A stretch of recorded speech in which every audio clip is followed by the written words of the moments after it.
اگر آپ چینل پر پہلی بار آئے ہیں تو ابھی سبسکرائب کر کے بیل آئیکن پریس کریں اور رہیں باخبر۔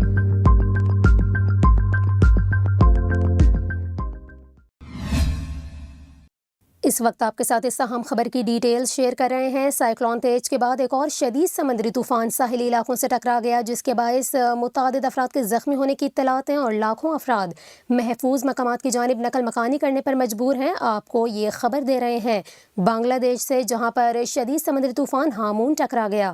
آپ کو بتائیں کہ سائیکلون ہامون بنگلہ دیش کے ساحلی علاقوں سے ٹکرا گیا، جس کے باعث مختلف حادثات میں 2 افراد جاں بحق جبکہ 10 افراد کے زخمی ہونے کی اطلاعات سامنے آ رہی ہیں۔ یہاں پر آپ کو یہ بھی بتائیں، اس حوالے سے غیر ملکی خبر ایجنسی کا بتانا ہے کہ سمندری طوفان ہامون آج صبح چٹاگانگ اور کاکس بازار کے ساحلی اضلاع سے ٹکرایا۔ آپ کو بتائیں بنگلہ دیشی حکام کے مطابق سمندری طوفان کے باعث 2,75,000 افراد کو محفوظ مقامات کی جانب منتقل کیا گیا، جبکہ مختلف اضلاع میں 100 کے قریب عارضی کیمپ بھی بنائے گئے ہیں۔ آپ کو بتائیں کہ اس طوفان کے حوالے سے بتایا گیا ہے کہ یہ کیٹیگری 2 شدت کا طوفان ہے، جو کہ بنگلہ دیش کے ساحلی علاقوں سے ٹکرایا۔